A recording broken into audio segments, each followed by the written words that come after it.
भाई चैन, अब हमने प्रभु का स्वागत कर लिया। बिल्कुल तो हम इसकी गवाही दूसरे पल्ली वासियों को कैसे दें? सही कहा। बिल्कुल, मेरे कस्बे में 200-300 पल्लीवासी हैं। प्रभु के लौटने की बात सुनकर वे जरूर खुश होंगे। बिल्कुल भाई चैन, सही कहा। सुसमाचार कैसे साझा करते हैं हमें बताइए। हम जानना चाहते हैं। आप सुसमाचार साझा करना चाहते हैं? अच्छी बात है।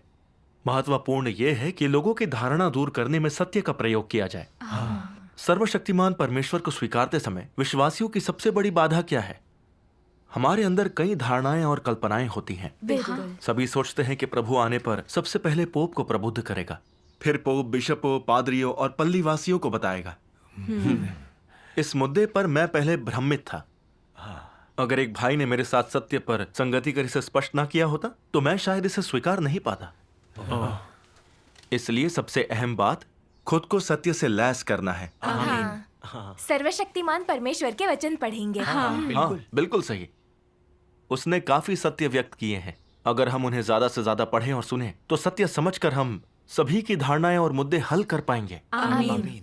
इसलिए मैं परमेश्वर से प्रार्थना करता हूँ, देर रात तक उसके वचन पढ़ता हूँ, सुबह जल्दी उठता हूँ, को सत्य से लैस करता हूँ। सत्य समझकर हम समस्याओं को हल कर सकते हैं। आमीन। प्रभु का धन्यवाद। वाकई ये संगति बहुत स्पष्ट है। हमें सत्य से लैस होना और ईश वचन पढ़ना चाहिए। बतौर पादरी मेरे पास 5 काउंटियों की जिम्मेदारी थी। मुझमें सुसमाचार साझा करने की मानो एक लौ जलती रहती थी। आंधी तूफान का सामना करके मैं दूर दराज जाता था। चाहे जितनी दूर हो, मैं प्रचार करने चाहता था। परमेश्वर का धन्यवाद। कभी कभी शिकायत होने पर पुलिस मेरे पीछे पड़ जाती थी। कभी अविश्वासी मेरा मजाक उड़ाते, मुझे बदनाम करते। जितना उत्पीड़न हुआ या अड़चने आई, मैंने कभी हार नहीं मानी। सर्वशक्तिमान परमेश्वर को स्वीकारने के बाद मैं अधिक उत्साहित हो गया। पादरियों ने मुझे सताया, मेरी रिपोर्ट की। बड़े लाल अजगर ने पीछा किया, हाथ लगने पर गोली मार देने की धमकी दी। लेकिन मैं अपने विश्वास और परमेश्वर के भरोसे सुसमाचार फैलाता रहा।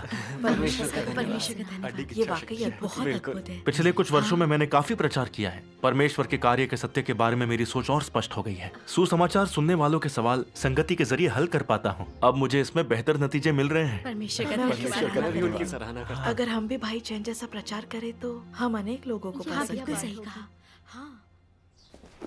भाई चैन, हाँ, कुछ दिनों से मैं आपकी सुसमाचार अनुभवों की बातें सुन रही हूँ। आपके अंदर पवित्र आत्मा काम कर आपको राह दिखा रहा है। आपने काफी कष्ट सहे हैं, ये प्रेरणादायक है। परमेश्वर का धन्यवाद। लेकिन हमने देखा कि लोग आपके अनुभव सुनते हैं तो वे सराहना करते हुए आप पर श्रद्धा रखने लगते हैं। क्या आपको इस बारे में कुछ पता है? हाँ बताइए। मैं दूसरों की मदद करने के लिए अपना अनुभव साझा करता हूँ, उनकी सराहना हासिल करने के लिए नहीं। उन्हें मुझ पर श्रद्धा नहीं रखनी चाहिए। सारी महिमा परमेश्वर को मिलनी चाहिए। भाई चैन, मैंने आपकी संगीति सुनी, वो काफी अच्छी हैं। लेकिन अगर आप अपने आत्मज्ञान, जीवन प्रवेश और अनुभवों पर ज्यादा से ज्यादा संगीति कर सके तो लोगों को इसका अधिक लाभ होगा। बिल्कुल, मुझ में भी इस चीज की कमी है। हाल ही में नए विश्वासियों के सिंचन में कुछ कामयाबी पाकर मैं खुद से बहुत खुश हुई। सभाओं में बताती थी कि मैंने कीमत चुकाई है, नए सदस्यों को सहारा दिया है, उनकी समस्याएं हल करने के लिए मैंने सत्य पर संगति की है। बाद में कुछ भाई बहनों ने मुझे सचेत किया कि अगर मैं अपने जीवन अनुभव बताने की जगह यही बताती रही कि मैंने कैसे काम किया तो लोगों को उतना लाभ नहीं होगा और वो शायद मेरी सराहना करने लगें। बिल्कुल। तब आखिर मैंने आत्मचिंतन शुरू किया। मैं अपनी संगति में परमेश्वर की गवाही नहीं दे रही थी, बल्कि दिखावा कर रही थी। भाई चैन, हमने ये समस्या देखी तो आपको बताना चाहा। आपको थोड़ा सत्य खोजना चाहिए। आप सही कह रही हैं, मैं स्वीकार करता हूँ। मैं और सोच विचार करूंगा।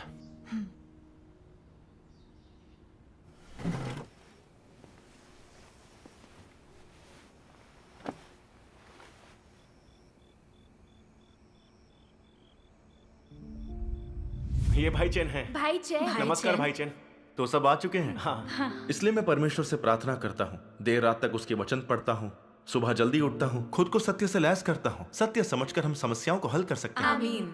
वाकई ये संगति बहुत स्पष्ट है। हम ये सत्य जानना बड़ी बात हाँ, है। सही कहा। पिछले कुछ वर्षों में मैंने काफी प्रचार किए हैं। परमेश्वर के कार्य के सत्य के बारे में मेरी सोच और स्पष्ट हो गई है। सुसमाचार सुनने वालों के सवाल संगति के जरिए हल कर पाता हूँ। अब मुझे इसमें बेहतर नतीजे मिल रहे हैं। परमेश्वर का सम्मान धन्यवाद। करते भाई हैं। चैन बहुत जानकार हाँ। है।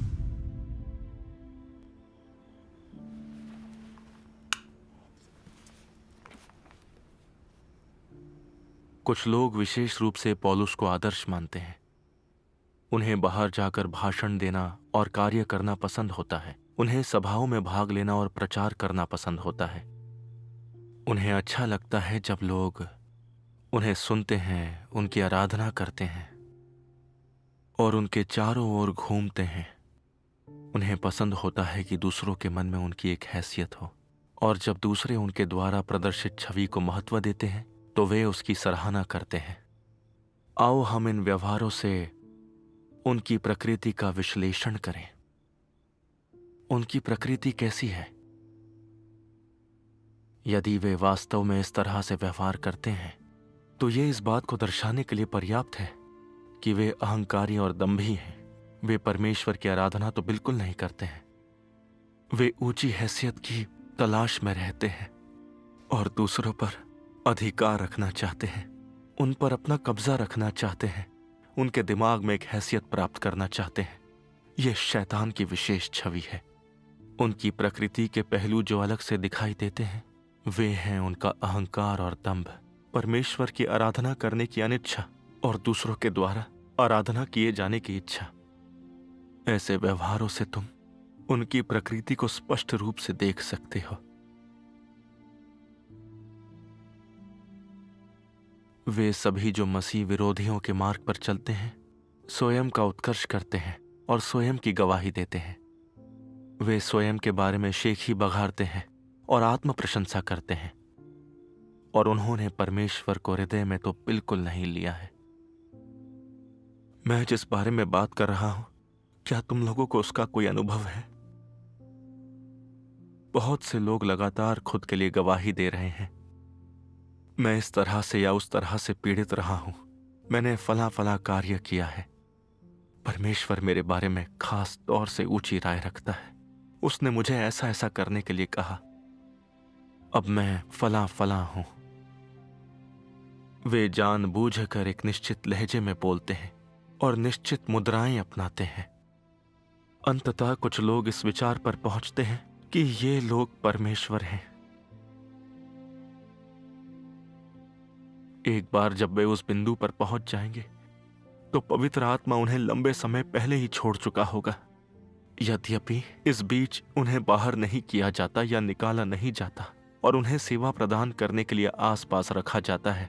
उनका भाग्य निर्धारित किया जाता है और वे केवल अपने दंड की प्रतीक्षा कर सकते हैं।